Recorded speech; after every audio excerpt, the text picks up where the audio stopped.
Cek.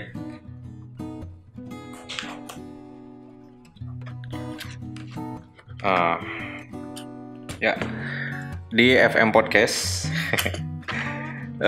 Jadi dari kemarin, di minggu kemarin gak ada FM, adanya FM Podcast.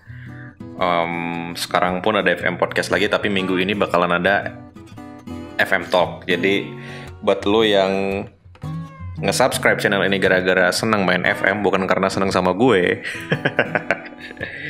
lo bisa tunggu di minggu ini bakalan ada FM Talk lagi ya, ngomongin soal formasi terbaru gue. Nah, gue ingin ngomongin background. BTW, ini suaranya masih bergema ya, dan ini set baru nih. Gue baru aja pindah kontrakan, yang awalnya ya di tempat itu gitu ya, di tempat yang rumah yang kecil yang sudah tidak layak pakai, dan ya alhamdulillah dapat rezeki untuk pindah kontrakan, yang mana ya kontrakannya di sini lebih gede, makanya bergema gitu ya. Gue belum punya rumah, by the way, masih ngontrak sana sini. Kata teman gue, katanya beli rumah aja coy, katanya gitu ya. Gue ngeri dengan kreditnya sih, 15 tahun gue nanti gak tahu 15 tahun gue bakal kerja di mana gitu, cicilannya segala macam. Jadi semoga dapat ya, tapi belum kepikiran. Gue nggak kayak youtuber lain, baru subscriber baru 1000, 2000 udah beli rumah. Gue nggak sekaya itu, jadi ya masih mental suaranya masih bergema. Belum gue pasangin peredam gitu ya. Jadi semoga lo masih bisa dengerin suara gue dengan jelas ya. Nah, FM Podcast ini dibuat karena gue pengen keep relevan dengan sepak bola. Dan sebenarnya sih channel gue tuh pengennya mendokumentasikan sesuatu yang gue suka aja gitu ya. Kayak main FM sesuatu yang gue suka juga, ngomongin bola juga sesuatu yang gue suka. Jadinya ya di tengah kehidupan yang semakin lama semakin berat ya, semakin lu tua, ketahuan ada dua tua, semakin lu tua itu hidup semakin berat. Makanya gue membuat YouTube ini agar gue nggak berat banget gitu ya ngadepin hidup ya. Karena gue suka ngomong. Gue juga ini terinspirasi dari ada YouTuber, ada Panji ya, salah satu ya, lu mungkin tahu ya, Panji yang suka banyak kontroversial, yang ngerosting kucing. Kasus kucing itu, gue mulai subscribe YouTube dia ketika dia udah mulai di New York, dan gue kagum dengan cara dia mewujudkan mimpinya untuk menjadi stand up comedian di New York gitu ya. Intinya dia pernah bilang kalau dia tuh suka banget ngomong, makanya dia membuat podcast atau membuat vlog. Gue juga nggak tahu ini disebut podcast atau vlog, mungkin ya terserah lu dah mau disebut podcast atau vlog. Yang jelas gue namain ini FM Podcast ya, Football Manager Podcast. Jadinya ya gara-gara dia ngomong kalau dia tuh suka banget ngomong gitu ya. Ya kenapa enggak, gue ketika kerja juga ya, sekarang kerja WFH kan, WFH tuh gue ngomongin kerjaan mulu gitu, yang nggak seru gitu kan. Dan gue nggak punya teman ngobrol selain istri gue sendiri, nongkrong sama teman-teman juga jarang gitu ketika pandemi ini. Jadi gue menjadikan FM Podcast ini buat media gue untuk ngomong sama lu gitu. Gue pakai buku buat ngelis apa yang bakalan gue ngomongin. Jadinya FM Podcast ini garis besarnya adalah untuk media gue keep relevan dengan sepak bola, dan media gue untuk menyalurkan kesenangan gue, yaitu ngomong. Ngomong apapun itu ya. Ngomongin sepak bola ya. Di minggu kemarin terutama ya, di minggu kemarin tuh banyak kejutan di UCL. Di UCL ternyata Real Madrid menang setelah Chelsea bisa menang 3-0. Madrid bisa nyetak 2 gol. Itu gak habis pikir kenapa si Tuchel kok bisa kalah sama Ancelotti ya, pelatih yang gak banget gitu ya. Ngelatih Everton kagak ada perkembangan. Terus di beberapa klub pernah dipecat, sama Real Madrid juga pernah dipecat kan. Dan Real Madrid nggak memecat sih, mengganti dari Zinedine Zidane ke Ancelotti itu downgrade sih menurut gue sih. Dan gue nggak nyangka Ancelotti bisa ngalahin Tuchel yang kaya akan taktik, yang gaya melatihnya itu dynamic gitu ya. Dia tuh bisa melatih dengan gaya-gaya baru di setiap latihannya based on problemnya apa gitu. Dia tuh nge-push pemainnya untuk keluar dari masalah gitu ya. Tapi gue di Chelsea ini apakah mungkin karena konflik Rusia gitu ya, nggak tahu juga. Dan yang anehnya itu, ini juga nyangkut dengan FA Cup. Tadi gue baru aja nonton lawan Crystal Palace gitu ya. Chelsea ini kan punya banyak midfielder ya, punya Jorginho, punya Kante, terus Kovacic, punya Saul Niguez. Kenapa dia lebih memilih mainin Loftus-Cheek gitu? Gue itu sih yang pengen, kalau gue ketemu sama si Tuchel, gue pengen nanya ini, bro, kenapa lu mainin Loftus-Cheek gitu? Loftus-Cheek tuh pemain buangan Chelsea, tapi kenapa dipakai ya? Karena ya gue baru lihat dia nyetak gol tadi aja pas di FA Cup gitu. Selebihnya sih dia main gak bagus-bagus banget. Controlling bola lepas, positioning kurang bagus, umpan juga jarang nyampe gitu ya. Dia nggak punya kemampuan umpan jauh gitu kayak siapa ya, kalau di Liverpool tuh kayak Trent, kayak Thiago, atau kalau di Chelsea. Padahal kan Chelsea mainnya kan direct ya. Jadi si sayapnya itu ngelebar, terus dia membutuhkan pemain tengah yang bisa ngumpan jauh banget kan. Nah, Loftus-Cheek ini perannya apa? Ini kenapa dia sering main gitu. Dan kemarin lawan Real Madrid bagus sih, mainnya agresif gitu ya. Ya cuman lengah lah. Umpan dari Modric ke si Rodrigo ngegolin, terus si Vini JR nusuk dari pinggir ngumpan ke si, emang jenius sih Benzema tuh ya, ngumpan si Benzema dan bisa nyetak gol gitu. Terlalu ofensif kali, harusnya kalau udah 3-0 tuh bertahan aja gitu. Gue nggak tahu juga sih. Kalau gue lihat Tuchel ini kan udah tahun kedua, jadi gue kecewa aja sih Ancelotti gitu coy. Yang mana di FM tuh gue bully sih, gue kalahin terus. Taktiknya gitu-gitu aja. Di Real Madrid juga kenapa dia bisa menang, karena ada Benzema juga kan. Di apa sih, diselamatin mulu sama Benzema gitu. Terus abis itu Villarreal ngelawan Bayern Munchen. Bisa-bisanya seri 1-1, padahal Munchen tuh udah menang 1-0 ya kan. Kebayar lah sama Loftus-Cheek. Tapi kalau gue lihat pertandingannya Villarreal tuh emang main bagus gitu, terus Bayern tuh pemain tuh kayak tergesa-gesa gitu loh. Kalau gue lihat mereka tuh pengen buru-buru nyetak gol gitu, nggak ada composure sedikit pun, nggak ada ketenangan gitu ya. Muller, Lewandowski oke. Cuman ya Lewandowski itu kan seorang striker, dia nggak bisa membuka ruang sendirian. Dia membutuhkan supply bola gitu kan. Jadinya bekerja keras gitu. Sementara Villarreal golnya bagus banget sih, umpan ke si Chukwueze, gimana bacanya gue nggak tahu, dan gol bagus gitu. Terus di fase berikutnya Villarreal bakalan ketemu sama Liverpool ya, sementara Madrid ketemu sama City. Gue curiga gini loh, setiap Benzema berhadapan dengan kiper, siapapun itu, kiper itu jadi culun, kiper itu menjadi Karius. Mungkin berawal dari Karius ya. Kiper itu jadi tolol gitu. Kayak ya berawal dari Karius, walaupun memang Karius tuh di setiap pertandingan tuh memang tolol gitu. Cuman kemarin lawan PSG, si Donnarumma, kiper terbaik Italia, yang kita lihat dia menjadi penyelamat Italia di waktu menjuarai Piala Dunia kemarin ya. Terus dia juga kiper andalannya AC Milan waktu masih main di AC Milan gitu. Dan lu tahu kan ketika main di AC Milan tuh Donnarumma tuh sering menjadi penentu gitu, menjadi tembok terakhir yang sulit ditembus gitu ya. Ini ngelawan Benzema tiba-tiba jadi tolol aja.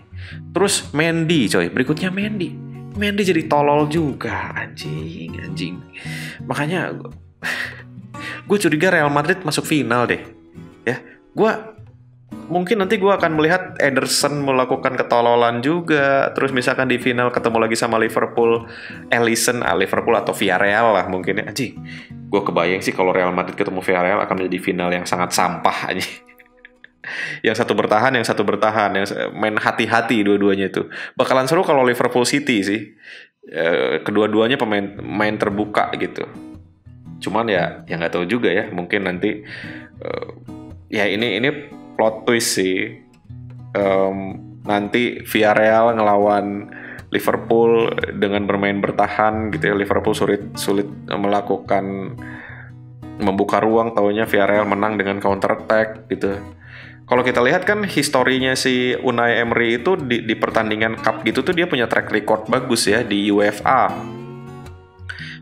Setiap UEFA dia masuk final loh. Waktu ngelatih Arsenal dia masuk final. Terus beberapa kali dia juara juga waktu ngelatih Sevilla lah segala macem. Dan sekarang dia ngebuktiin dia bisa ngalahin Bayern Munchen. Yang mana Bayern Munchen itu klub yang selalu ngebantai. Kayak Leipzig, bukan Leipzig ya, Salzburg dibantai 1-7. Dan Villarreal tuh gue nggak nyangka sih Villarreal bisa nahan imbang Bayern. Padahal Bayern udah lebih unggul duluan kan. Tapi dia bisa menyamakan kedudukan itu keren sih. Makanya ketika ngelawan Liverpool, bukan tidak mungkin Liverpool juga dibikin jadi cupu kayak Bayern Munchen gitu ya. Menurut gue ini final yang akan sulit diprediksi ya. Ya walaupun di atas kertas Villarreal tuh lebih cupu pemainnya daripada Liverpool, tapi ya buktinya Bayern Munchen juga bisa digituin cuy. Sementara Real Madrid tuh Benzemanya bayar dukun gitu. Mungkin nanti Ederson Moraes melakukan ketololan 2 kali mungkin ya. Bisa jadi kan. Kenapa enggak gitu. City juga akhir-akhir ini nggak konsisten. Kemarin baru aja dibantai kan sama Liverpool 3-2. Bukan dibantai sih, kalah lah ya. Kalah 3-2. Tapi Liverpool sempat menang dulu. Si Zack Steven juga tolol juga tuh, kesurupan Karius. Banyak yang kesurupan Karius ya akhir-akhir ini ya. Jadi gue nggak ngelihat City itu di semifinal mulu kalahnya tuh ya. Selama dilatih sama Guardiola, terhenti maksimal tuh di semifinal lah. Dia tuh pernah di final waktu lawan Chelsea. Iya, lawan Chelsea masuk final. Dan ini ngelawan Real Madrid, kita lihat dah. Ini lawak sih kalau misalkan finalnya Real Madrid ketemu Villarreal. Ini lawak sih, tapi mungkin aja terjadi walaupun kemungkinannya nggak bisa dibilang kecil sih, 50-50 ya. Tapi mungkin terjadi gitu. Ini anjing final, gue kayaknya nggak akan nonton finalnya sih.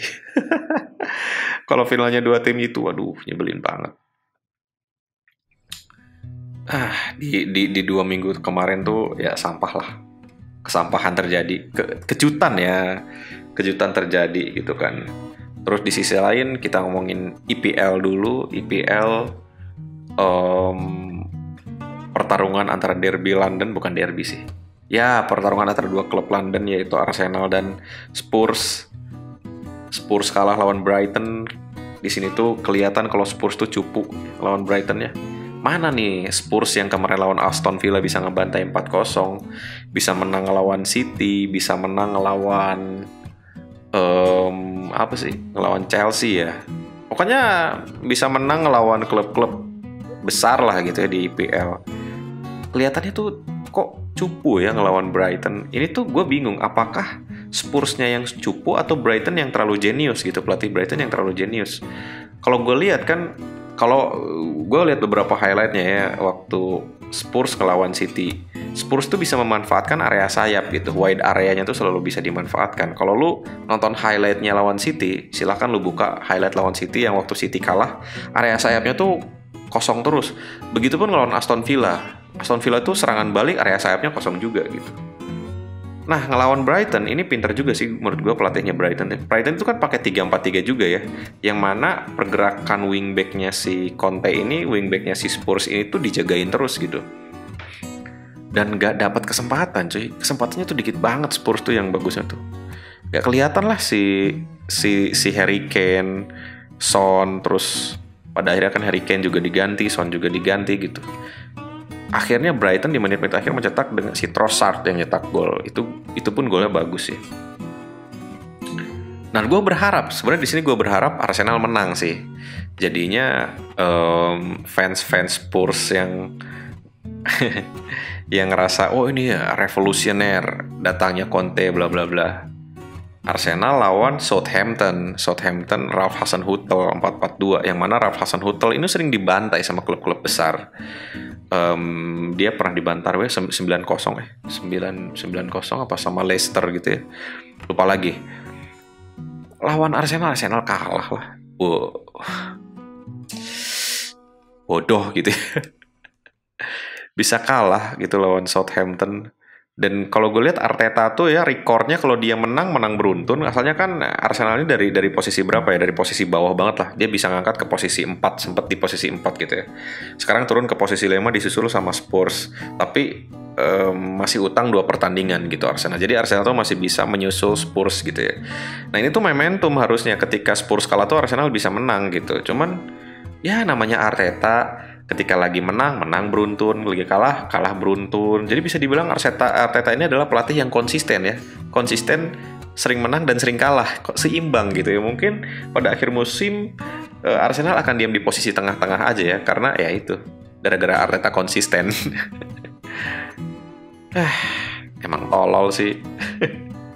Terus juga ada hal lawak lainnya gitu.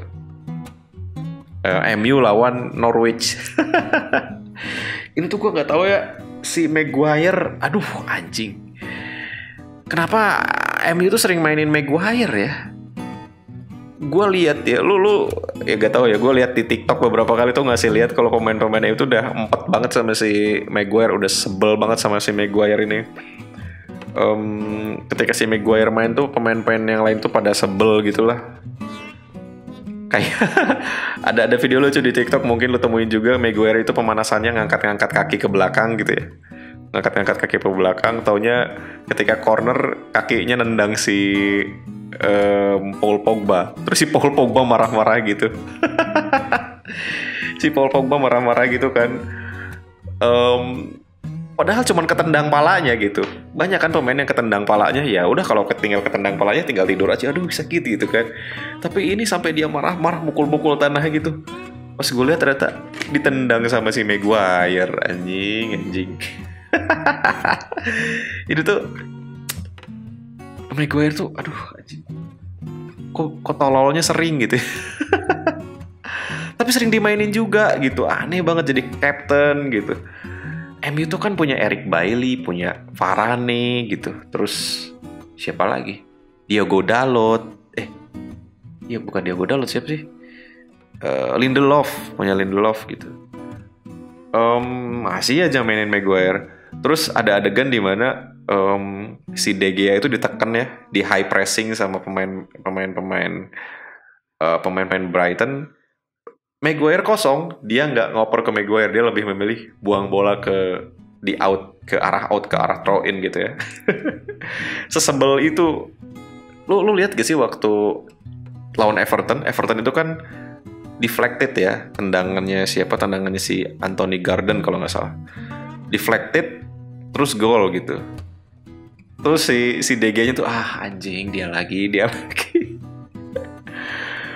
Gue gak tahu dia tuh masih didengar gak sih omongannya. Kan yang namanya captain tuh kan harusnya didengar sama timnya. Yang namanya leader tuh harusnya dapetin trust dari timnya ya. Ini Maguire tuh didengar gak sih sama temen-temennya? Menurut gue ya, problem MU adalah Maguire sih menurut gue. Kenapa? Karena kalau misalkan leadernya aja gak didengar, ya tim itu gak akan bermain as a team gitu.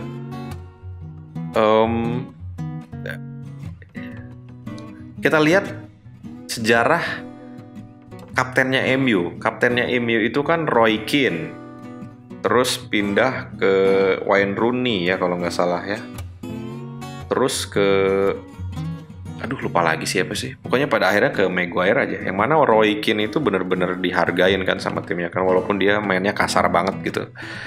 Cuman Roy Keane ini ya a real leader gitu. Sekarang Maguire jadiin kapten. Yang leader tuh memang tidak harus jago dari timnya gitu, tapi at least leader itu bisa mendapatkan trust dari timnya dengan apa?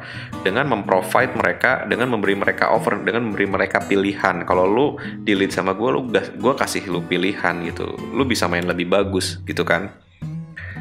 Sementara ini Maguire itu sama sama si De Gea aja udah nggak diumpan. Terus setiap si Maguire membuat kebodohan, si pemain-pemainnya itu aduh bangsat, pernah dikeplak juga palanya sama si Tomini ya, McTominay. Palanya dikeplak aja. Leader palanya dikeplak aja. Menurut gue masalah MU itu adalah Maguire. Kayaknya akan lebih bagus, boleh patut dicoba Maguire dijadiin DMF deh. Asli. Dijadiin DMF mirip kayak Declan Rice gitu lah. Karena kan Maguire itu seneng banget giring bola ya. Walaupun pada akhirnya kena. Tapi at least kalau dia jadi DMF, kalaupun dia bolanya kena, masih ada 2 defender di belakang yang cover dia. Sementara kalau dia jadi defender, muter-muter aja bawa bola, muter-muter diumpan, taunya kena sama orang lain. Ya jadi berbahaya gitu, sering deflected juga, terus markingnya juga nggak bener gitu ya, positioningnya juga nggak bener. Jadi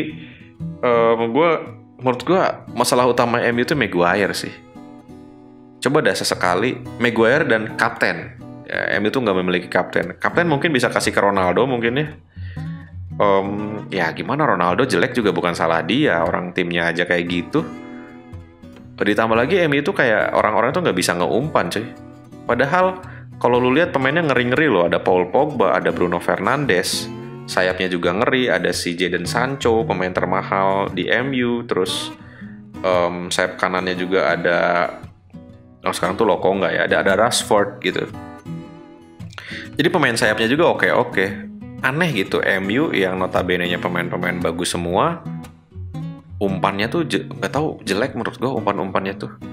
Enggak, kalau lu lihat Manchester City, Liverpool, MU tuh sangat bisa untuk menyamai levelnya Liverpool dan Man City gitu. Kenapa? Karena pemain-pemainnya tuh bagus gitu kan. Ditambah lagi kan strikernya juga Ronaldo, gue nggak tahu Cavani masih dimainin atau enggak gitu. At least ya lengkap lah squad mereka, kecuali Maguire doang sih. Mungkin MU ya seperti yang tadi gue bilang, boleh coba Maguire jadikan DMF, jadi tandemnya Fred mungkin. Jadi Fred yang agresif, sementara Maguire bisa covering di belakang sebagai halfback mungkin ya, seperti yang gue terapkan di FM gitu.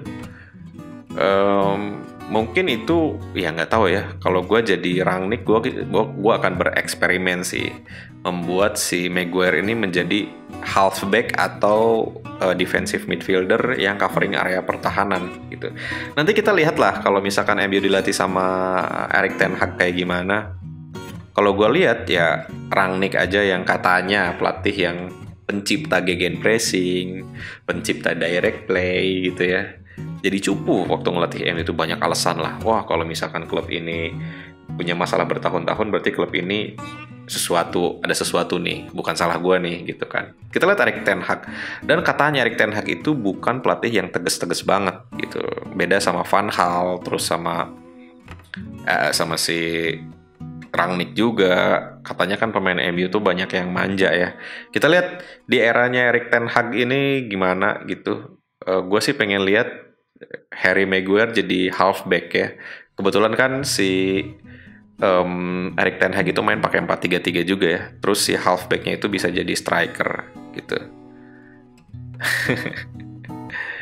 Jadi ya kita lihat nanti di MU melawan MU di musim berikutnya seperti apa di bawah Erik ten Hag. Gue sih nggak tahan sih, ingin lihat sih. Dan bakalan seru gitu Premier League kalau misalkan Erik ten Hag berhasil meracik MU menjadi klub yang menakutkan gitu. Walaupun lawak Harry Maguire mungkin akan berakhir, semoga tidak ya. Oke, terima kasih yang sudah dengerin FM Podcast. Silahkan subscribe, terus silahkan share. Semoga lu suka dengan konten ini. Kenapa? Karena gue aja suka ya, suka ngomong. Jadi ya semoga lu juga suka ya. Oke. Terus silahkan yang mau nanya-nanya di komentar, yang mau ngobrol sama gue, bertanya tentang sesuatu hal yang gak ada hubungannya dengan FM mungkin ya, atau mungkin gak ada hubungannya sama sepak bola, silahkan tanya-tanya ya. Karena gue pengennya YouTube ini menjadi media di mana gue tuh mengerjakan hal yang gue suka. Oke? Thank you. Cut.